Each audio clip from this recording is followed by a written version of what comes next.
Hi class. So today we would be talking about the last main topic of this chapter. We covered topics like what is a commodity, different aspects of commodity, then of commodity market, commodity exchange, and finally we'll come up to the type of transaction which is dealt in the commodity market. What type of transactions? So there are three main transactions which are used in commodity market. First one is spot market, second futures market, third derivative market. We have come across these terms in the chapter stock market and various other chapters as well, but you need to understand what does each market segment mean. All three together put together forms the commodity market. All right, so spot market is a market where there is trading of commodities. Okay, those trades or those contracts are being settled in 1 or 2 days or immediately. All right, so the market which deals with the trading of commodities which gets settled within 1 or 2 days, we call it as spot market or spot trading market. Okay, another name, few other names for spot market is cash market, physical market. All right, the second one is futures market, which means to say that two people enter into a contract, okay, where they agree to execute the trade or execute the buying or selling of commodities on a future date in a predetermined price, predetermined quality, and predetermined time. Okay, so futures market is where you decide to exchange goods and exchange commodities on a future date at a future price. Okay, having the having that type of quality as well. So spot market is purely dependent on what is the current market price, but futures market is all about not the current price but the price which was agreed upon in the contract. Okay, then we have derivatives. Derivatives are those instruments which has an underlying asset. In the case of commodity derivatives, the underlying asset is commodities. It could be agricultural commodities, energy commodities, any of those.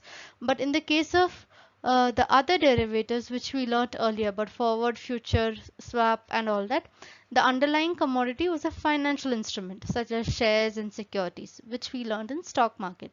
But here the underlying asset is a commodity such as agricultural commodity or energy commodity, whatever be the thing, it's either one of them. Now, the first one, what are commodity derivatives? The contracts wherein the underlying asset is either precious metals, okay, like the ones used in jewelry, other metals, iron and steel, agro products, those which are directly coming from the agricultural sector, and energy products, petroleum, oil and all that. Okay, now the possibility is one thing you have to understand is like every other commodity, even your daily vegetables which you use, almost all commodities are subject to a lot of price fluctuations. All right, so for us buying things, for example 2 or 3 months back when the onion prices started shooting up, people back home decided not to buy more onions because the price was going from 70 to all the way till 250, right, per kg. So it took a toll because the price of the commodity onions were going really high.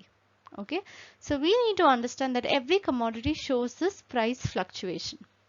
For any manufacturer who's depending say on any agricultural commodity, sugar industry, they're dependent on sugarcane. Okay, if the prices of sugarcane varies like anything, it fluctuates like anything, then that manufacturer would be affected. Is it clear to you? Yes, if prices are going very down, the farmer who's producing the sugarcane, he would not be able to make a profit.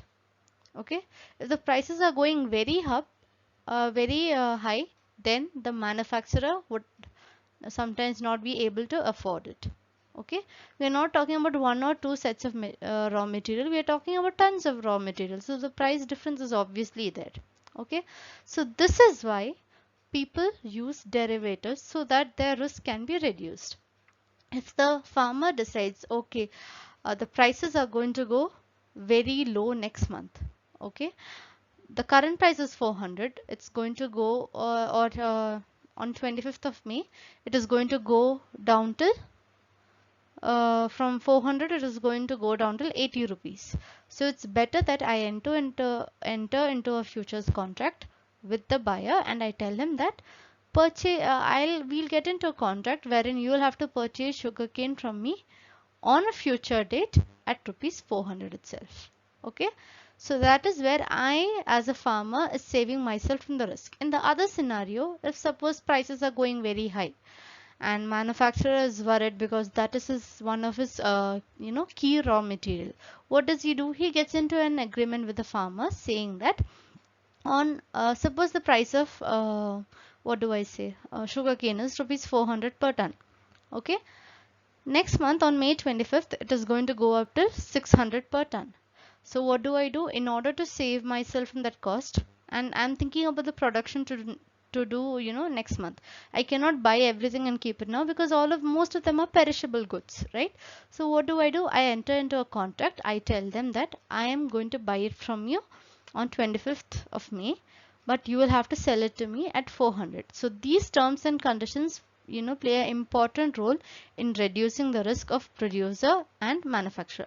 Now you might be thinking one is benefited, the other one would have a problem. No, if I am entering into a contract, if I am the farmer, I feel prices are going to go very low, so I won't be able to make a profit. When I enter into an agreement, I am supposed to pay a margin, okay, or some amount of premium to the manufacturers, because if the trade gets cancelled somewhere in between, he would have to bear the loss. All right. So this is where derivatives have an important role in controlling the fluctuations in prices in order to save either the producer or the manufacturer from the risk of price variation. Okay, there are two forms of commodity derivative. We have commodity futures and commodity options. So just like how we learned about derivatives previously, same thing. Commodity futures is where 2 or 3 people get into an agreement saying that we would exchange the commodity, either buy or sell the commodity on a future date at a specified quantity. Okay, because we are dealing with a lot of commodities at a specified quantity, having the pre-specified quality and on that particular date. So when you set it on a future date to exchange the commodity in return for cash or whatever be, for a specified date, future date, at a specified price, specified quantity and specified quality, we call them as commodity futures. Okay, commodity options, just like how we learned about options, there are 2 people involved. When you give a right to the other person to either buy or sell the commodity, but they are not obligated to do it. It's not like you can force them to buy or sell it. No, we are giving them a right. They can decide whether to use the right or not. So when a right is being given to a person to either buy or sell a commodity on a future date at a specified price, we call it as commodity options. Okay, just like how we learned in the options, there are 2 types of options, call option and put option. Even in commodity option, call option is where you can decide to buy. Call option is where you can decide to buy commodities on a future date at a future price using your option right. And put option is where you can choose to sell your commodity using your right which is given to you on a future date. So this is about commodity futures and commodity options. The next one is spot, physical or cash market. This is where goods get traded normally in return for cash. The settlement is being done in 1 or 2 days or immediately. That is why it is called a spot market. Alright, so spot market is where a commodity market where goods are sold for cash and delivered immediately. So the best place to note one among the many would be a vegetable market where you get the commodity and you pay the price then and there itself. Okay, so spot market is where goods are sold for cash and delivered immediately. Okay, so those contracts are quickly executed. Now it is also called as cash market or physical market because you get cash immediately on the delivery. Okay, and at the current market price. You go to any vegetable market, you would get it at a current market price rather than any future determined price. Okay. Here settlement, like I mentioned, happens in 1 or 2 working days from the trade date. So if I get into a contract on Monday, maybe I'll get it tomorrow or day after tomorrow. It depends. Alright, but just 2 days. A spot market, you can find it in an organized market like a vegetable market or any other grocery market. It can be seen in a commodity exchange as well and over the counter exchange also. Now there are key factors which determine, especially with regard to agricultural commodities, there is a demand and supply. Okay, for all the commodities there is a current demand and supply which is present in the economy. You take anything, for example, you take steel.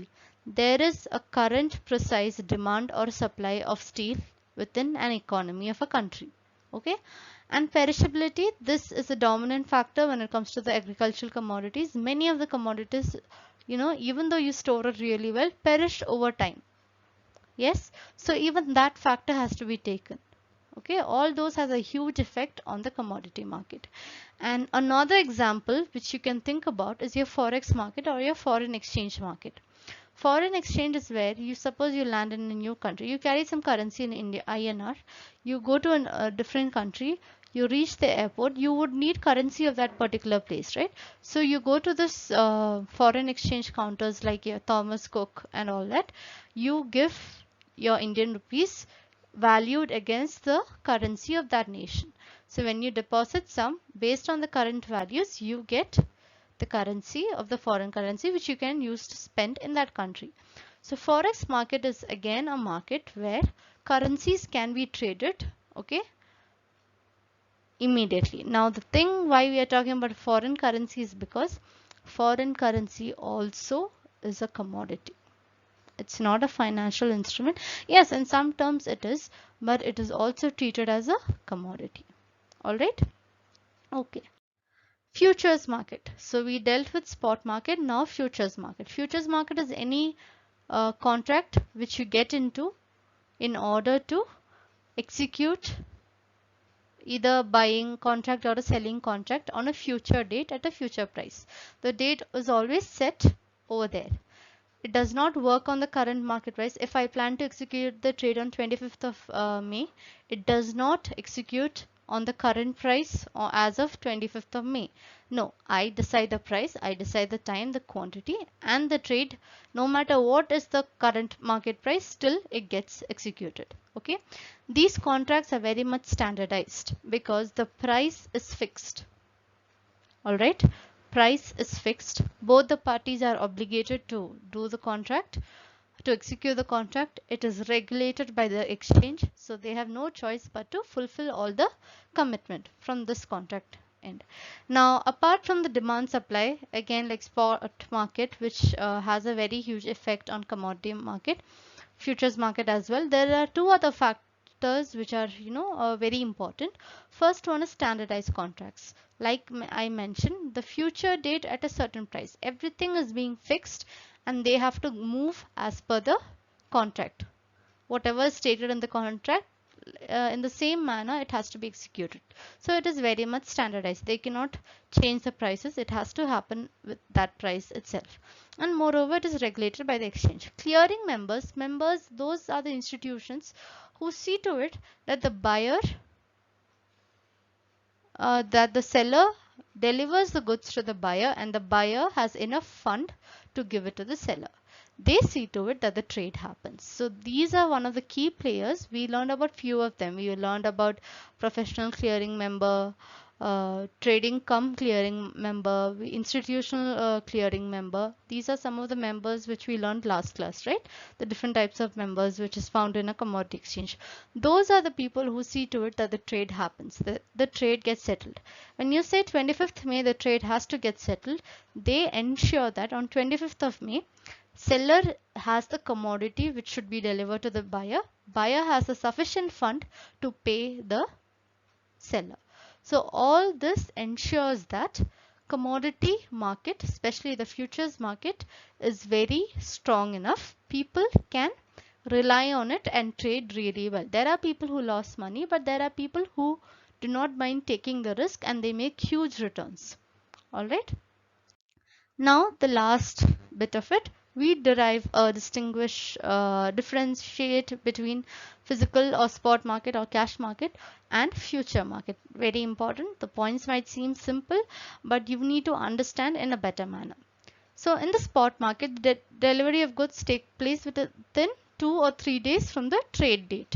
But futures market, the delivery only happens after once you reach a future date, specified future date. Settlement of cash takes place on the spot, but in future markets, that is also on a future date. Spot markets are not speculative in nature. People generally don't have the habit of waiting and seeing whether prices are going to go high or low. No, they won't do it. They won't do much speculation in spot market. But compared to future market is where you have a very predominant role of hedgers, arbitragers, speculators who see to it whether they can make some profit from the price fluctuation. You don't see it much in spot market. Spot market, we work on spot prices or the current market prices. So all the deliveries are, the deals are struck at spot prices. But in the other one, the prices which is given in that future, say a futures market contract, only those are being executed. Price risk is relatively less in spot market because everyone knows what is the price and they'll have to deal with it. But in future market, since there is price risk, okay, since we have a lot of fluctuations as a result of which they get price risk, futures market also includes. See, why do people get into a futures market in the first place? Because they fear prices are going to go higher or low depending on the case. So what we can we understand, whatever commodity they are planning to buy or sell is something which has very high volatility or which has a tendency to fluctuate a lot. Okay, so that is why that commodity would be having a higher price risk. That is the main reason as to why they are getting into a contract. Now physical market, you need a proper infrastructure, you need a place to, it is necessary that you need a place to exchange commodities in spot market. But in future market, it is not much of a necessity, it's not even required at times. So these are the things which differentiate physical market from future market. So we learned what is a commodity, we learned about different types of commodity, the factors which influence commodity price, we learned about commodity market, how did the commodity market evolve, everything under this. Then commodity exchange, what are the different types of exchanges, who are the participants, okay, what are the factors which influence, what are the functions of commodity exchange. Then we learned about the different transactions which are played here. So these are what constitute your entire unit. Okay, with this the unit is done. You have any questions, let me know. The PPT would be posted, notes are being made, those would be posted as well. Go through, don't save it till the last minute. You have any question, reach out to me. I hope it is very clear. All right, thank you.